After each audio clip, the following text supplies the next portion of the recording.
Welcome. This is the Something Ventured podcast. I am Kent Lindstrom. I am your host. Today is part one of my two-part conversation with Jonathan Abrams. Jonathan Abrams is a busy guy. To start, he's got 2 kids. He co-founded the Founders Den, that's an entrepreneurial center in San Francisco. He's the founder of Sociializr, which he built and sold to a company named Punchbowl. He's invested in nearly 50 companies, many of which have become very famous. You would have heard of them and have grown to near billion, if not exceeding billion-dollar valuations. He is the founder, CEO, and has built the company Nuzzel, the company that I work for. Nuzzel is a social news company that has become the largest aggregator of business tech and media news in the world. But before he did all that, Jonathan did something else. He started social networking, invented the concept of social networking, filed a patent on it, and built a company called Friendster, which was the early successful company in social networking that through a complicated series of events was eclipsed by Facebook. Let me go grab the other thread here and bring it over to you. There's a company called Gimlet. That's a podcast network, and they have a podcast called Startup, and on it they feature different startup companies at different phases of their history. A couple weeks ago, you should go listen to it if you haven't, the podcast Startup, covered Friendster. They went and interviewed a bunch of people, including Jonathan for it. In this conversation that I have with Jonathan here, we go through and talk about what in that podcast was true, not true, or true but not exactly accurate. So if you're interested in the history of social networking, if you're interested in the history of Friendster, today's podcast is for you. Enjoy it. Welcome back. This is the Something Ventured podcast.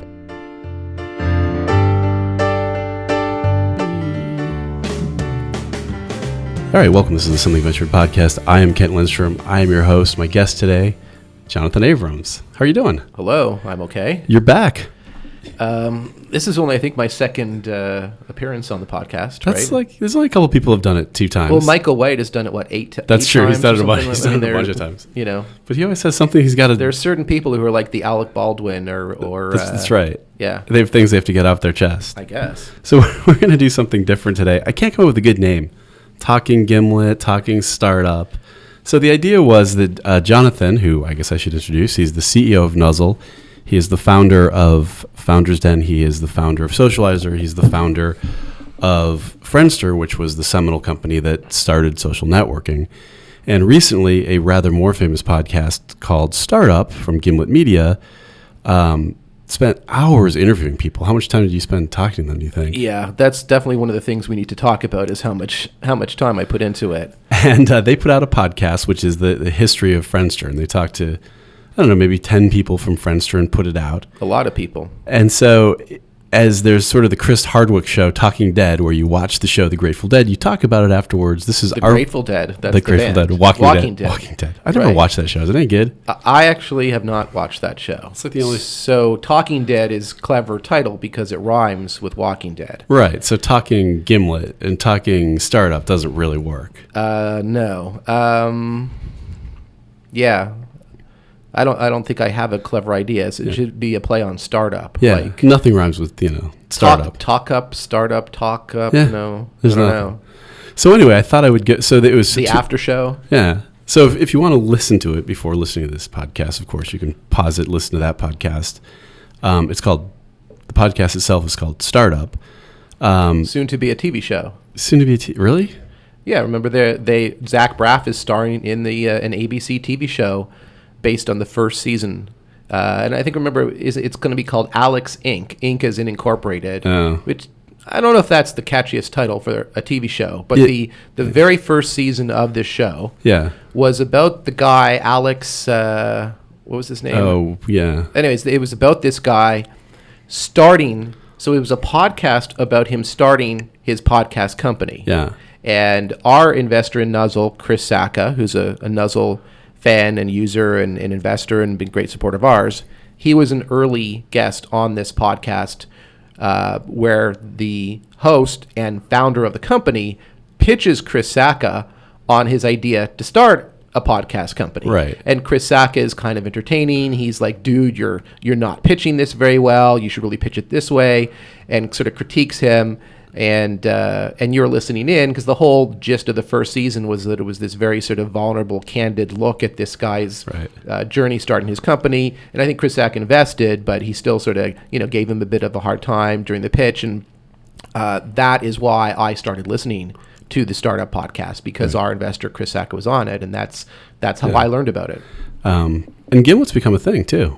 I mean, very successful. They're doing very well. Like when I heard, anytime you hear a startup, you're like, it's probably not going to work because it's probably not going to work, and that one seems to be cranking along. Of course, it's a media company, not a technology company. Right. But yes, Gimlet seems first of all, podcasts in general have kind of exploded, right? I mean, we all heard the story about how the Twitter project spun out of this podcasting project years ago. Audio, and podcasting wasn't, I don't know if it was really a thing, but now you've got Serial and, of course, Something Ventured. And so podcasts are kind of seem like a total big thing right now.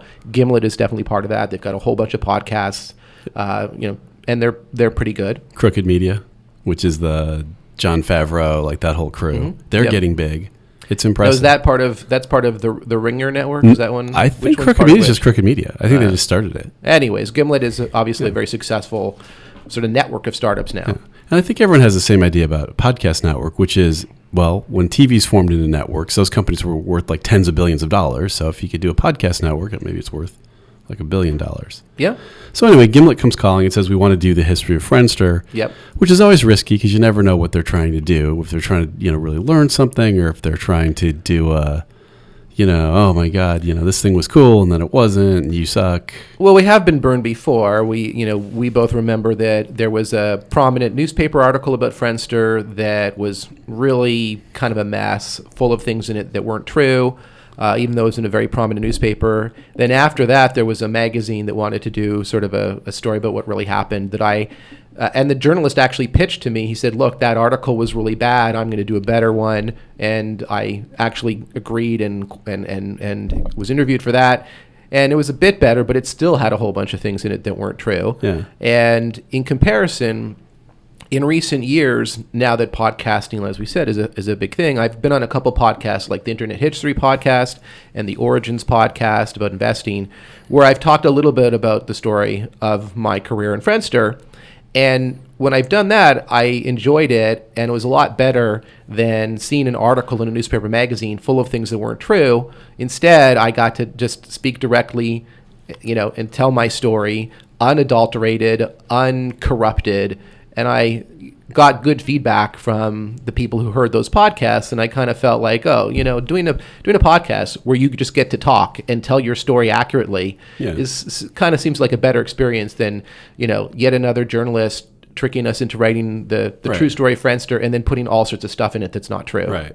And the Startup Podcast is a little bit in between because it is a podcast, but it's heavily edited. So it's not. In most podcasts, you mostly talk like you're doing now, and in this one, they had hours and hours of footage that they combined into a two-part story. It was actually 2 parts that came out. They did. And, I actually am a fan of this podcast. Like I said, I started listening to it at the very beginning when Chris Sack was on it.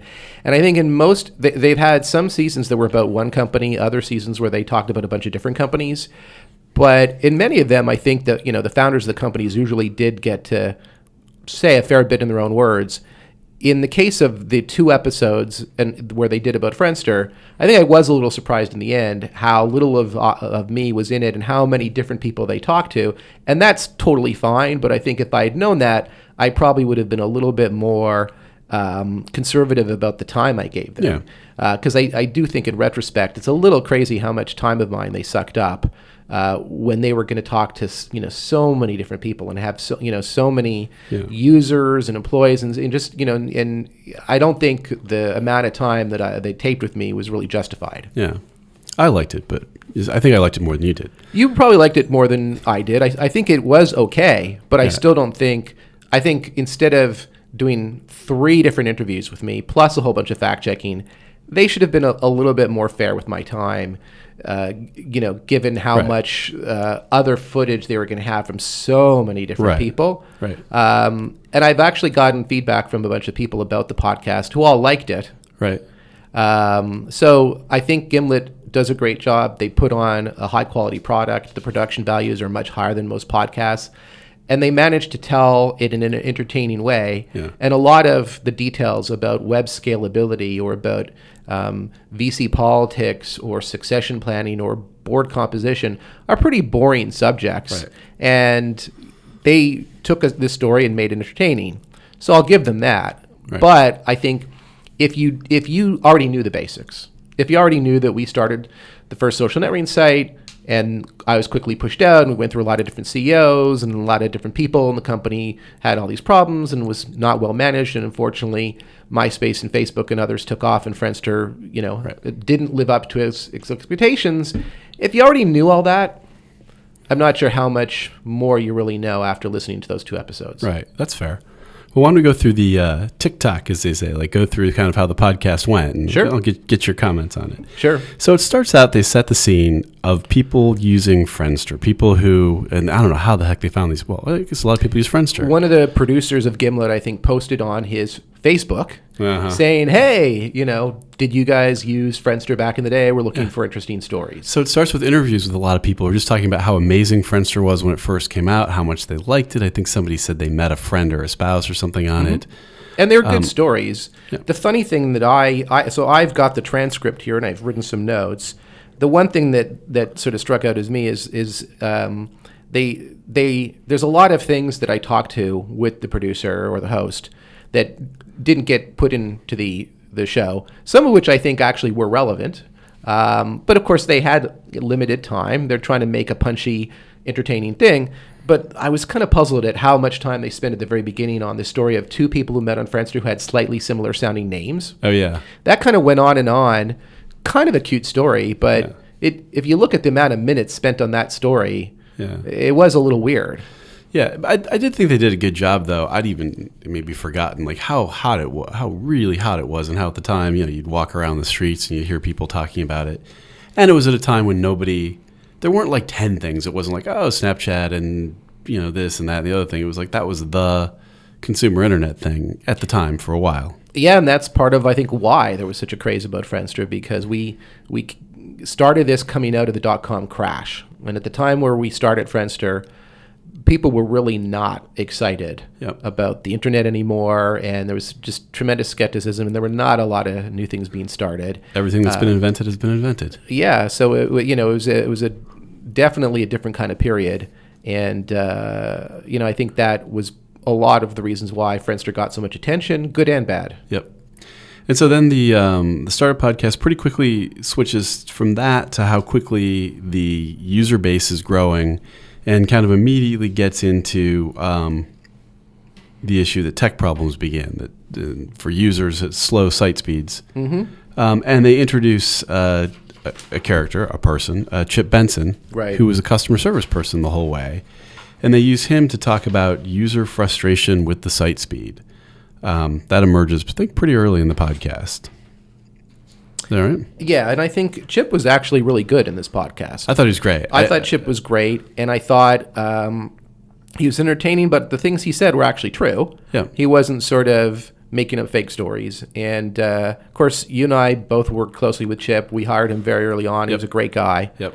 I definitely miss Chip, but he was a real great Friendster team member. Yeah, and I thought in the podcast he came off as very sincere, like genuinely wanting Friendster to succeed, and genuinely frustrated. But if you think about it, and this is we get to this later about the whole team and the team changes. I mean, the original crew, whether it was you or me or Jim or Ross or Chip or whatever. I mean, the original team really cared. Right. And every one of us, it wasn't just me who was agonized over what happened. Yeah. All of us really cared and were agonized about it. But I don't really think the people who came later cared as much as the original people. I think that's right. I think Jim Scheinman, who's another person in the podcast, who's an early business development person at Friendster, kind of says, there's one point in the podcast, I forget where, but he says there's kind of like a pit in his stomach when he sort of realized that this amazing thing, was kind of... Yeah, I think Jim says that he thought he might be having an ulcer or something over it. Yeah, I mean, I think the original team that we built really were people who cared. And I think that's actually really important. I mean, I think that's one of the, I'm not sure people who are going to listen to these 2 episodes are really going to learn the right lessons, to be honest. Right. I think they're going to, learn a teeny bit and be entertained. But I think one of the lessons is that people who care can be more important than people who have fancy resumes. Well, I've always thought that in Silicon Valley, when people like rock stars this and rock stars that, I'm like, well, rock stars are like petulant. They don't show up. They do like, really, do you want a rock star? Like, you really more want somebody who's not dramatic, right? Who's passionate about what you're doing. Yeah. And maybe it takes him 2 minutes longer to solve puzzles on a whiteboard, It's true. I mean, some of the terminology used in Silicon Valley, rock stars or ninjas, like these are not actually metaphors for fantastic team members. Right. Well, it's like incubator. Like you put sick things in incubators. Like incubator's not good.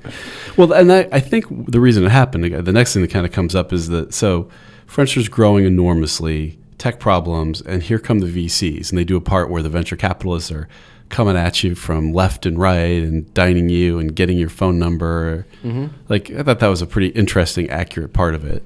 Yeah, I mean, I think that the reality is they did, in this podcast, sort of amp up the drama a little bit. And of course, I guess that's normal. They're trying to, it's an entertainment company. I mean, this is not like a super nerdy podcast.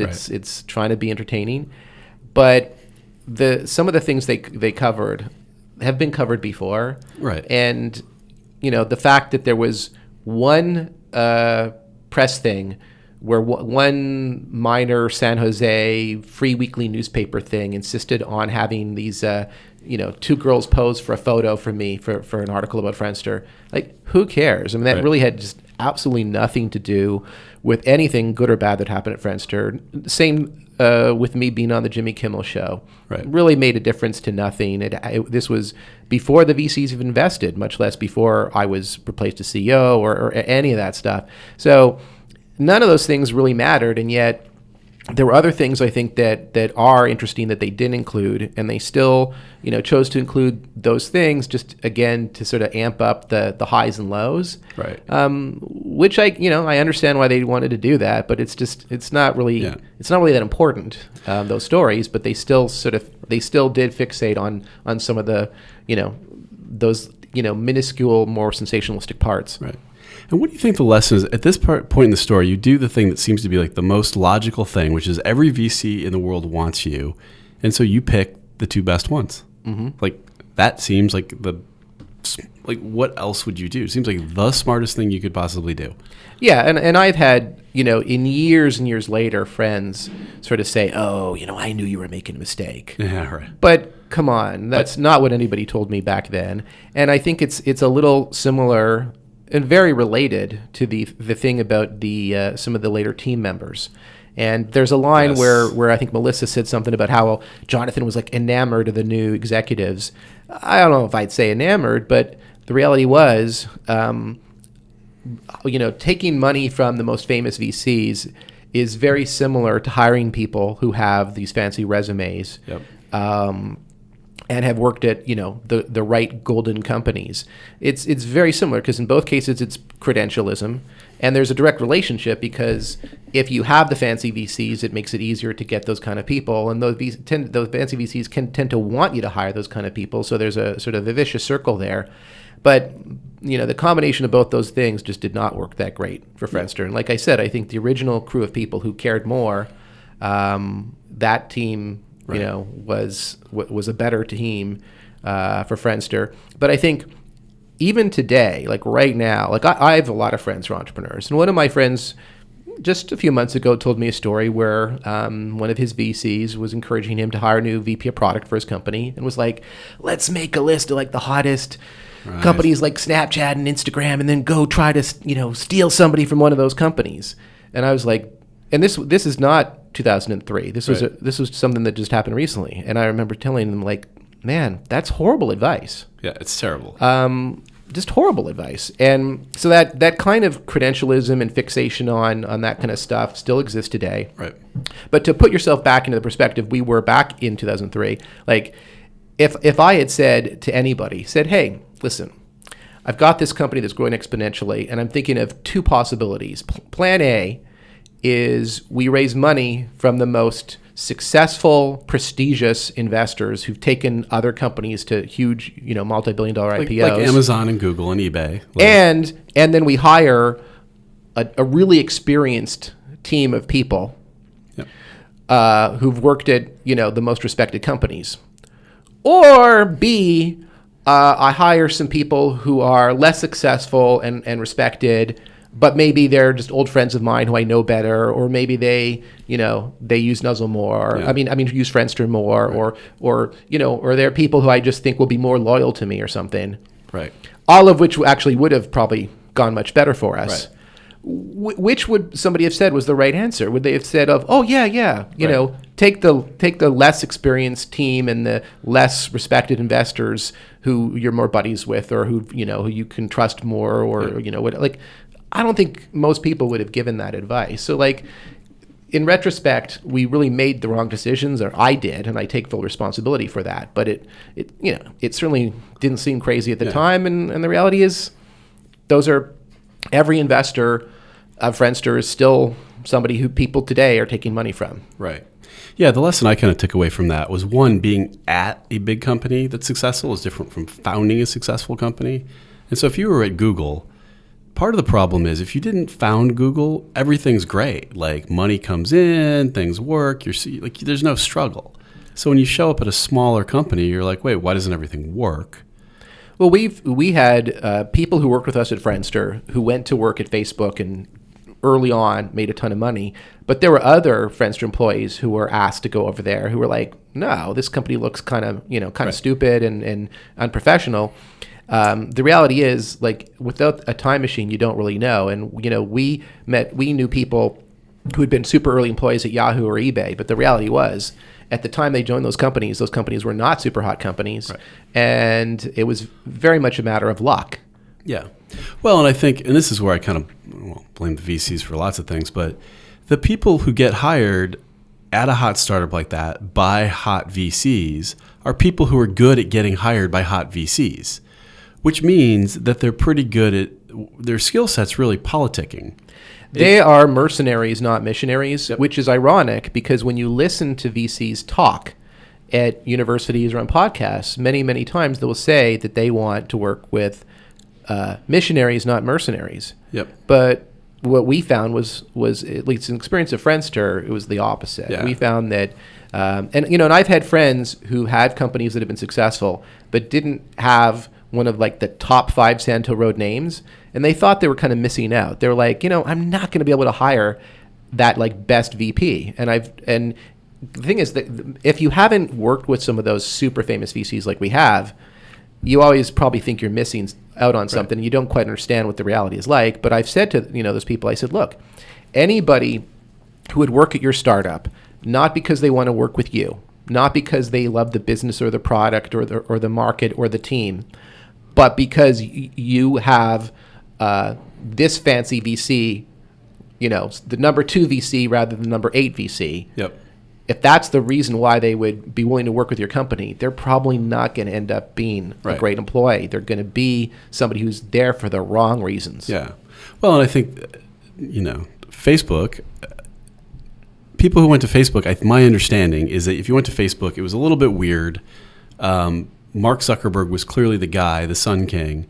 And sort of you were either psyched about Facebook and Mark Zuckerberg or you left. You weren't kind of there because Excel, that was their venture firm, and shoved you in. Yeah, and they're early, some of the early team members at Facebook, some of whom are still there today, they were not people who would have been hired for that role just by a fancy VC through a headhunting firm. Right. But they still ended up being very successful because they understood the product, they cared, they were there for the right reasons, they were living it. Yep. And that worked better. Yeah. One of a lot of things that worked for those guys. So they in the podcast at this point introduced kind of 2 things. One, that Google offers to buy Friendster around the time of the VC financing.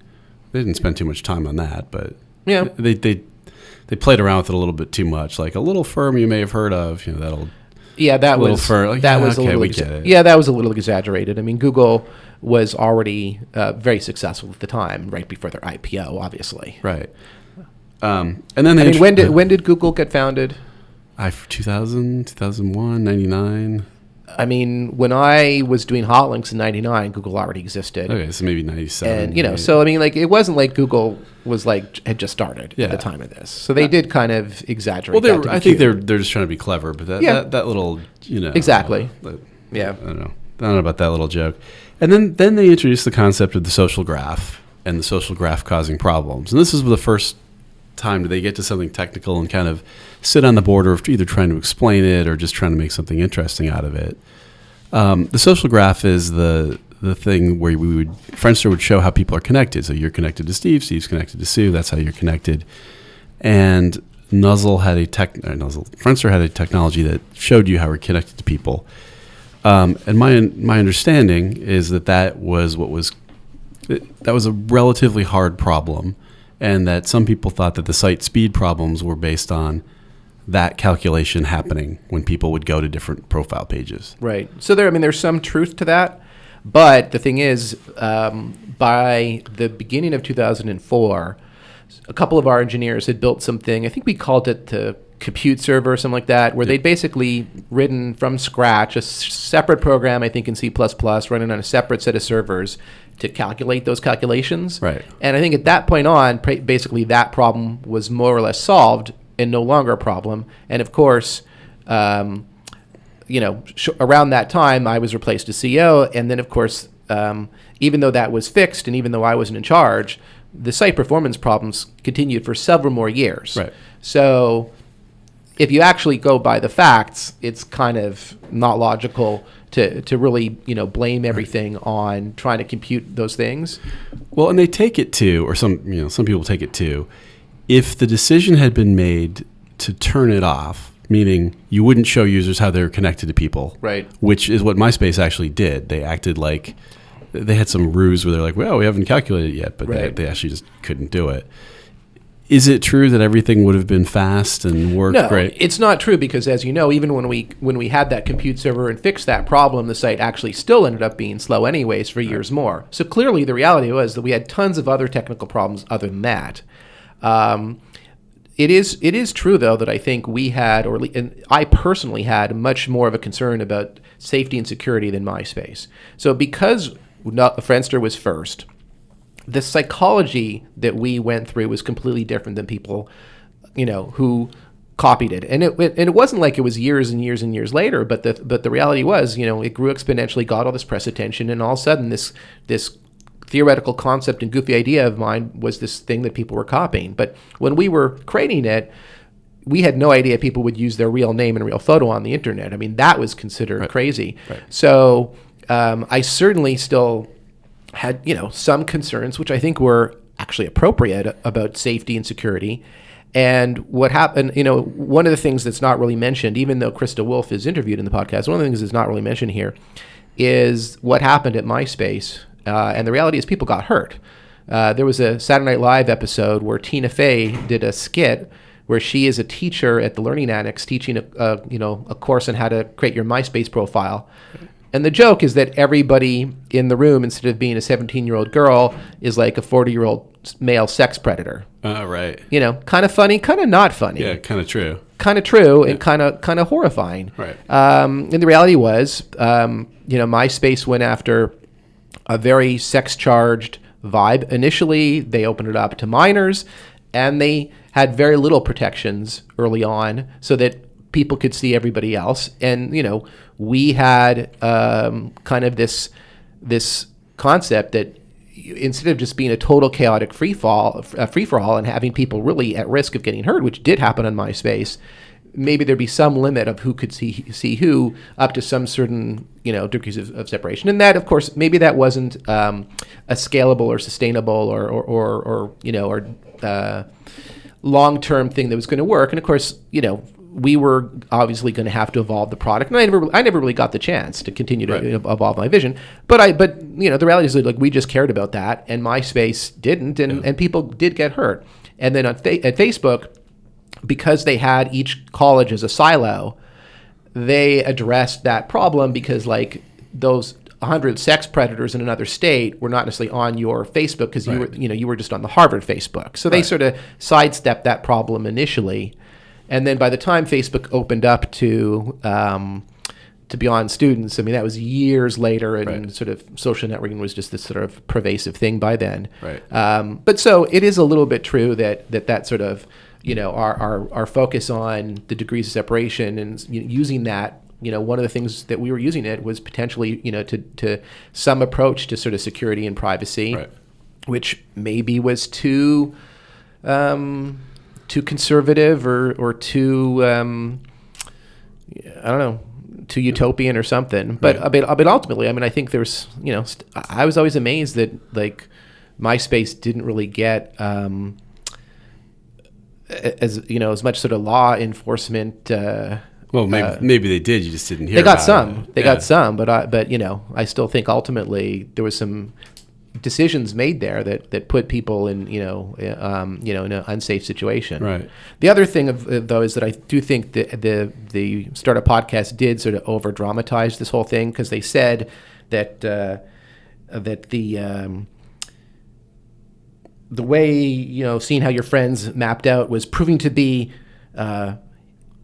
his undoing, and then they said, what happens when too much of a good thing is killing your site? Right. So I think that is an over dramatization, because clearly after this point in the podcast, this issue never even gets mentioned again. Right. I'm not in charge, so I'm not the person blocking Right. any changes, and it's actually technically solved. Right. And yet the scalability and slowness problems do continue for a Right. couple more years. So this comment from Lisa, the host, that killer feature of Friendster, of the social graph, was the thing that killed Friendster, is not really true. So there but it makes wasn't- a great soundbite. So there wasn't an engineer who ran into your office and said, "Jonathan, we must turn off the compute server and everything will be solved. And if you don't do it, we will fail." Yeah, I mean this conversation with Chris just feels a little apocryphal to me. I mean, one of the things that has come up again and again in press stories about Friendster is these over traumatized stories of where some employee somehow suddenly notices something and everybody else on the board and management team is shocked. That the existence of MySpace, the existence of Facebook, the fact that we had a bunch of users in the Philippines. Right. And I don't think any of it is true that those were things that like somehow none of us knew, and in one dramatic moment, one employee discovered it and revealed to everybody, and Right. and it was like that. But the journalists love those stories, just like they like us, these stories about how I came up with the idea in a park with this friend, or I told this person at Thanksgiving dinner about it, and that's the first time they heard about it. They like these little vignettes, but I don't think any of this is 100% accurate. But the reality is, of course, I'm sure we had multiple conversations about what to do about the connections, and should we have put it up in an iframe or cached it or whatever? I mean, we probably should have. Yeah. But the reality was, a few months later, it was solved. Right. And then many other technical problems remained for years more. Well, and this is interesting. So at this point, they introduce Melissa Lloyd, right? Yeah. And she has a really interesting thing where you take her to meet some of the executive team, and she has a pretty accurate feeling about them, right? And says, I don't forget what it was, but she's like, these people aren't good. Like, these are not good for Jonathan. They're not good. Like, she had that sinking feeling about the people she met. Yeah, I mean, that's where she says that she thought I was enamored with the new people. And, I think that was a little bit exaggeration. But look, right around the time that we took the investment and hired some of these new management team members that were recommended by investors and had these fancy resumes, we didn't do that because we thought it was going to go badly. Right. We thought it was a smart move to bring on board these experienced people, and we thought it was going to be a good thing. Yep. And unfortunately, as we've discussed earlier, they didn't have... they were the mercenaries, not the missionaries like the original team, and it didn't go so well. And so around this time, Melissa visited, I think, our second office and had some sort of encounter.